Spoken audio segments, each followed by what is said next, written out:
নতুন বছরের শুভেচ্ছা জানিয়ে আজ আমি ক্লাস 4-এর অঙ্ক বিষয়ে প্রথম অনলাইন ক্লাস শুরু করতে যাচ্ছি। আজকে আমাদের আলোচনার বিষয় হচ্ছে গাণিতিক চিহ্ন ও প্রাথমিক ধারণা। প্রথম গাণিতিক চিহ্নটি হচ্ছে যোগ, যাকে আমরা ইংরেজিতে প্লাস বলে জানি।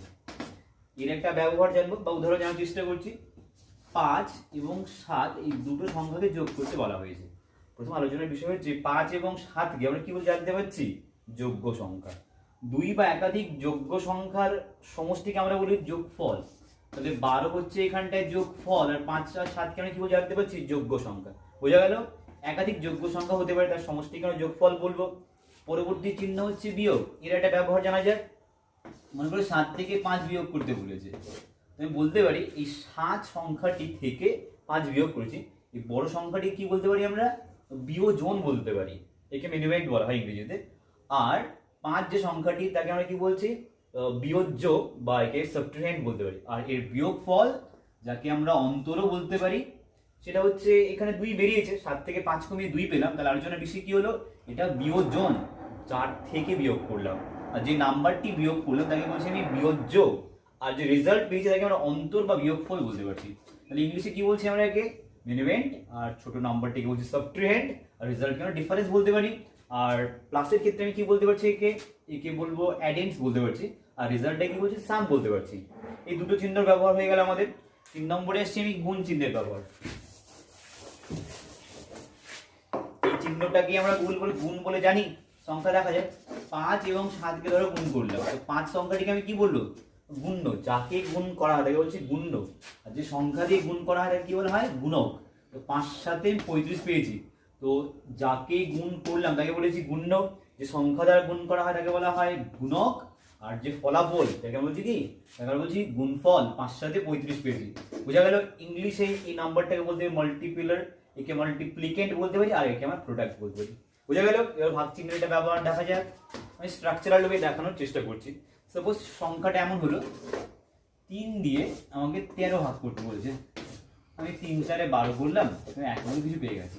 তাহলে এখানে আলোচনার বিষয় হচ্ছে প্রথম এটা ভাগ চিহ্ন, সিম্বল অফ ডিভাইড। এখানে যে সংখ্যাটাকে ভাগ করলাম তার নাম কি? তার নাম হচ্ছে ডিভিডেন্ড ইংরেজিতে। বাংলায় কি বলছে? ভাজ্য বলছে। আর যে নাম্বার দিয়ে ভাগ করা তাকে কি বলা হয়? তাকে বলা হয় ডিভাইজার। বাংলায় কি বলছি আমরা? ভাজক। আর যেটা আমরা রেজাল্ট পেলাম তাকে ইংলিশে বলা হয় কোশেন্ট। বাংলায় কি বলা হয়? বাংলায় বলা হয় তোমার ভাগফল। আর যেটা অবশিষ্ট হিসেবে পেয়ে যাচ্ছি, বাংলায় বলছি ভাগশেষ, ইংরেজিতে বলা হয় কি? রিমাইন্ডার। Look at this. তাহলে আমরা কি কি টার্মস পেলাম? ভাগ করতে গিয়ে 4টে টার্মস শিখতে পাচ্ছি। এক হচ্ছে ভাজ্য, ভাজক, ভাগফল এবং ভাগশেষ। তার জন্য বিষয়টা হচ্ছে কাকে কি বলে? যাকে ভাগ করলাম তাকেই বলা হয় ভাজ্য। যে সংখ্যা দিয়ে ভাগ করেছি তাকে বলা হয় ভাজক। আর যেটা আমরা রেজাল্ট বা ফলাফল হিসেবে পেয়েছি তাকে আমরা কি বললাম? ভাগফল। এবং যেটা অবশেষ তাকে আমরা ভাগশেষ বলেছি। ইংরেজিতে টার্মসগুলো বলে দিচ্ছি আরেকবার: dividend, divisor, quotient and remainder. Okay fine. এবার আমরা জানার চেষ্টা করব সমান সমান চিহ্নের ব্যবহার কি হতে পারে। ধরো আমি দুটো সমান সংখ্যার ভ্যালুকে দেখাতে পারি। আমি এরকম লিখেছি, সাপোজ 7 লিখেছি যোগ 5 লিখেছি। ঠিক আছে, আমি এই সমান সমান দেওয়ার অর্থ হচ্ছে এই সেম ভ্যালুকে আমি অন্যভাবে প্রকাশ করতে পারি, যেখানটায় ফলাফলটা এই সমষ্টির সমান হতে হবে।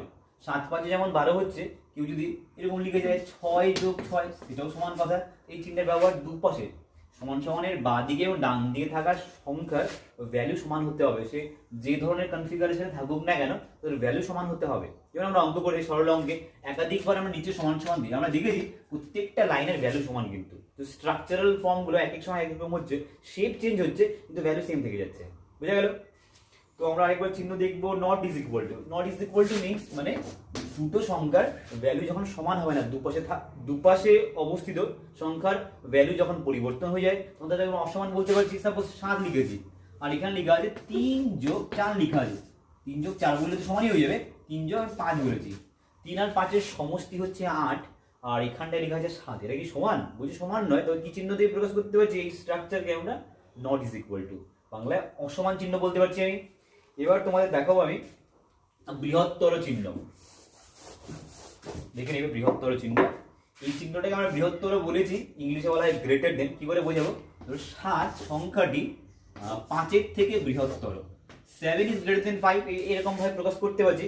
আবার একটা ইউজুয়াল ফর্মে এটা মনে রাখা যেতেই পারে যে এই চিহ্নর এই যে অংশটি বলে যে ফাঁকা রয়েছে না, মুখ খোলা রয়েছে, সেখানটাই বড় সংখ্যাটা মানে বসে যায়, অবস্থান করে। আর যে জায়গাটা ক্লোজ হয়ে গেছে সেখানে তোমার ছোট সংখ্যাটা বসে থাকে। ঠিক আছে, এটা বৃহত্তর চিহ্ন, ইংরেজিতে গ্রেটার দেন বলে, আর এই চিহ্নটাকে লেস দেন বলে। আমি একটা উদাহরণ দিয়ে বোঝাচ্ছি। আমি বলছি 9 ইজ, 9 বাংলায় বলি, 9 কার থেকে ছোট হতে পারে, বলছি 13 থেকে ছোট। ইংরেজিতে বললে কি বলবো, 9 ইজ লেস দেন 13। 9টা 13 থেকে কি হচ্ছে, কম হয়ে যাচ্ছে। তাহলে বোঝা গেল, শুরুতে ছোট বললে আমি ব্যবহার করবো ক্ষুদ্রতর বা লেস দেন চিহ্ন, আর শুরুতে বড় বললে আমি কি চিহ্ন ব্যবহার করছি, গ্রেটার দেন বা বৃহত্তর। দেখিয়ে দিলাম। এখানে বলেছে এবার সুতরাং অতএব চিহ্ন, সুতরাং আমরা ব্যবহার করে দেখি এই চিহ্ন, সুতরাং চিহ্ন বলেছি আমরা।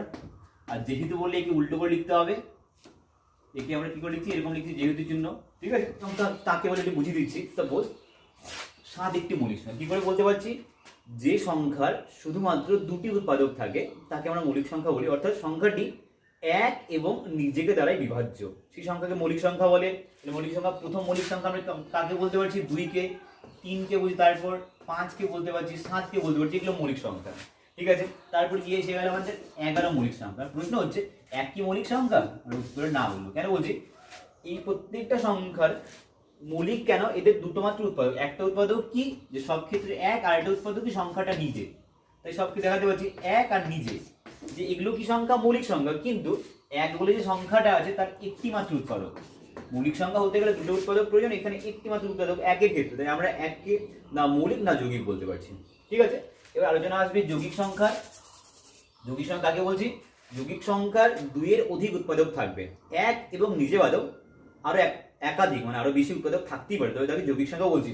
আর প্রথম যৌগিক সংখ্যাটি হচ্ছে 4। কি করে বোঝাতে পারছি, 4 তো 1 দিয়ে আর 4 দিয়ে ভাগ যাবেই, সব সংখ্যায় 1 আর নিজেকে দিয়ে ভাগ যাচ্ছে। পাশাপাশি এই সংখ্যাটি আবার 2 দ্বারা বিভাজ্য। যখনই সে 2-এর বেশি উৎপাদক তৈরি করতে পারছে তখন তাকে আমরা যৌগিক সংখ্যা বলে কনসিডার করছি। 4-এর পর আমরা পেয়েছি 6 পেয়ে যাচ্ছি। 9 একটা বিজোড় সংখ্যা, তথাপি সেটি যৌগিক কেন, 9 সংখ্যাটি 1, 3 এবং 9 দ্বারা বিভাজ্য, 2-এর বেশি উৎপাদক রয়েছে। বুঝে গেল? তাহলে আমরা যদি প্রথম মৌলিক সংখ্যা বলি কাকে বলবো, 2-কে। আর 2 একটা স্পেশাল নাম্বার কেন, এটাকে একমাত্র যুগ্ম যৌগিক সংখ্যা। ঠিক আছে, তো মৌলিক সংখ্যা যৌগিক সংখ্যা বুঝে গেছি আমরা। এবার আমরা দেখে নিব 1 নম্বর অনুশীলনীতে কিছু অঙ্কের কথা বলেছে।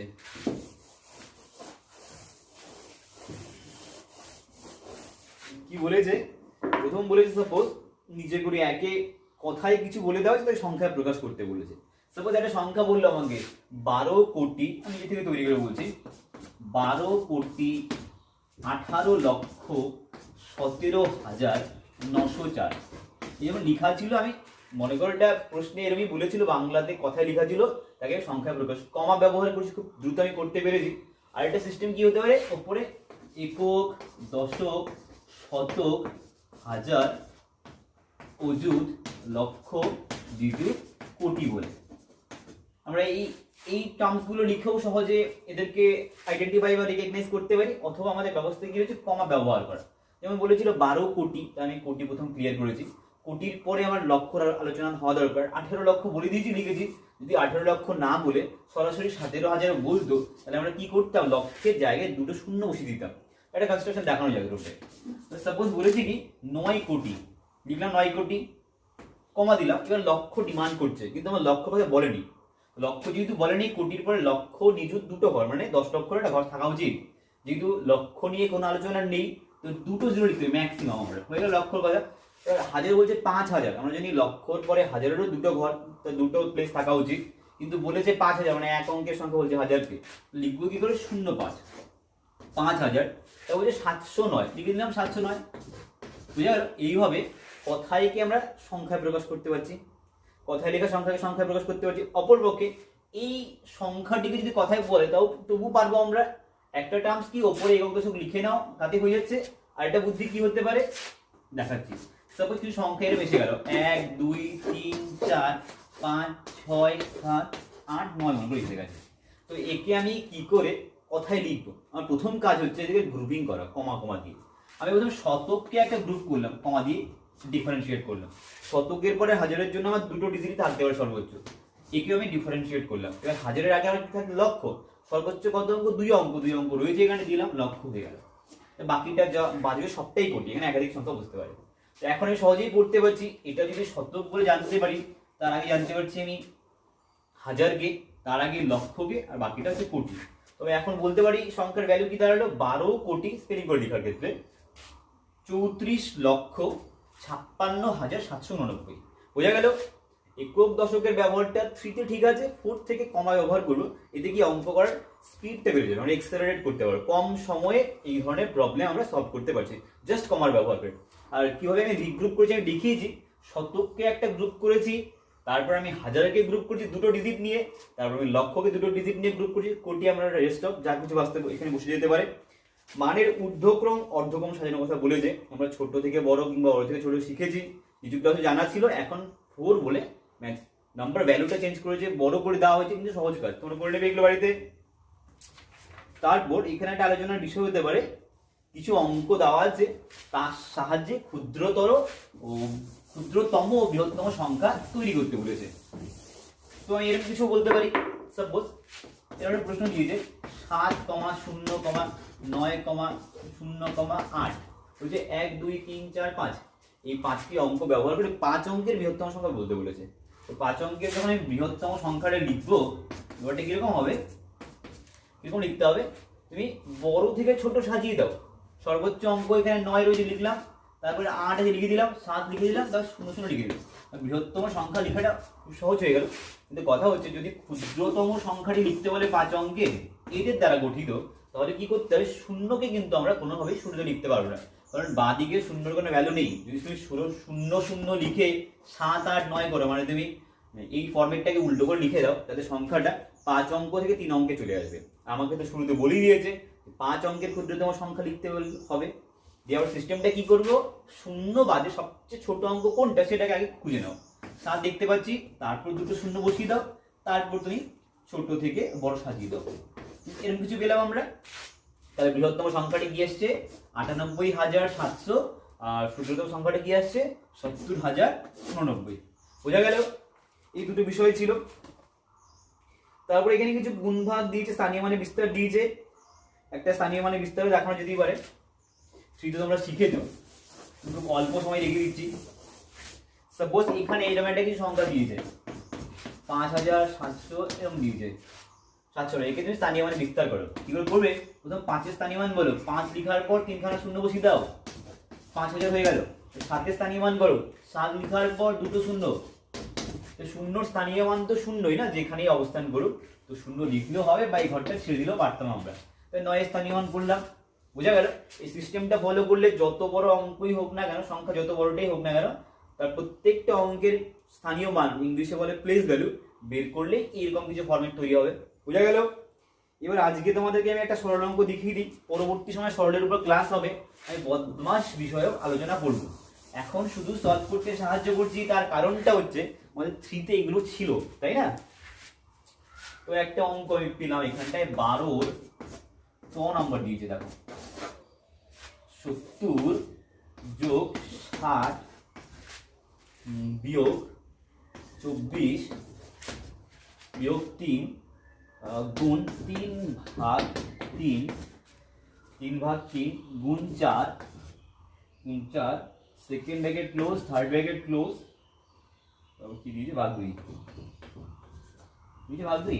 এই হলো আমার প্রবলেম। এবারে সলভ করতে হবে। সলভ করার জন্য নিয়ম কি রয়েছে, শুধু আমাদের শুরুতে জানা ছিল যে প্রথম ব্র্যাকেটের কাজটাই শুরুতে করতে হয়, তাহলে প্রথম ব্র্যাকেটটা এখানে রয়েছে, বাকি কাজগুলো সেম থেকে যাবে। লিখে দিই 70 60 লিখলাম, আমি কিছু করার নেই এগুলো। 24 বিয়োগ 3, আমি একটু দেখে নিব, 24 বিয়োগ 3 তো হ্যাঁ, গুণ চিহ্ন দিয়েছে, ফার্স্ট ব্র্যাকেটের কাজ শুরুতে করতে হয় নিয়ম অনুযায়ী, বদমাস তাই শিখিয়েছে আমাদের, ব্র্যাকেটের কথা বলেছিল ওখানটায়।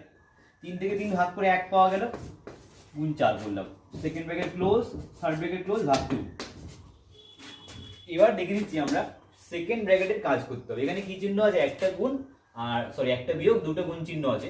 আমরা জানি নিয়ম অনুযায়ী গুণের কাজটা আগে হয়, তো আমরা এখানটায় কি করতে পারছি, আমরা গুণগুলোই একবারে করে নিই।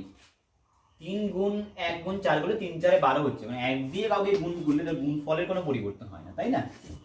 একটা একটা করে গুণ করলে সময় বেশি লাগবে, তিনটা সংখ্যাকে একবারে গুণ করে নিতেই পারি। এবার দেখে নিই এখানে কি এসে গেল, ইসে সেকেন্ড ব্র্যাকেটটা ক্লিয়ার হয়ে যাবে। 24 থেকে 12 কমিয়ে দিলে 12 হয়ে যায়, খুব সহজ বিয়োগ, তোমরা করে নেবে। মুখে মুখে বিয়োগ করতে হয়, মুখে মুখেই অঙ্কে হিসেব করতে হয়, তাহলে অঙ্কের স্পিড বেড়ে যায়। ঠিক আছে, এবার আমরা দেখে নিব থার্ড ব্র্যাকেটের কাজ করতে। সেকেন্ড ব্র্যাকেট হয়ে গেছে, শুরুতে ফার্স্ট ব্র্যাকেট করে দিলাম। 70 যোগ 60 থেকে 12 কমিয়ে কত পাচ্ছি আমরা? 60 থেকে 12 কমিয়ে আমরা কত পেয়েছি? 48 পেয়েছি। এখানে 5টা 12 ছিল, তার থেকে একটা 12 কমিয়ে 4টে 12 48 পেয়ে গেলাম, ভাগ 2। জায়গা নেই বলে উপরে লিখে দিব, ভাগ উপরে লিখতে পারি। তোমরা নিচে লিখবে, এখানে দেখো কি বলেছে, যোগ এবং ভাগ চিহ্ন রয়েছে। আমি আগে যোগের কাজটা করি, না ভাগের কাজটা করতে। নিয়ম কি বলছে, বদমাস আমাদের শিখিয়েছে ভাগের কাজ আগে। 48কে 2 দিয়ে ভাগ করো, 48 এর অর্ধেক হচ্ছে 24, কি হলো এটা? 24। মুখে করাই যেতে পারে, 48 এর অর্ধেক করেছি, 2 দিয়ে ভাগ করা মানে সংখ্যাকে অর্ধেক করে নেওয়া। এবার এর সঙ্গে 24 যোগ করতে বলছে, সহজ নিয়ম। 70 এখানে দশকের ঘরে 70 রয়েছে, এখানে তোমার দশকের ঘরে 20 রয়েছে। 70 গুণিতে 90 হলে তার সঙ্গে 4 জুড়ে নিব, 90 4 94। একটা আমি এক্সাম্পল দেখালাম, তোমরা এরকম ভাবে ওই সমস্ত অঙ্ক করবে। আমি হোম টাস্কে দিয়ে দিব, তারপরে পরবর্তী ক্লাসে আমি আবার তোমাদের অন্যান্য বিষয় নিয়ে আলোচনা করব। নমস্কার।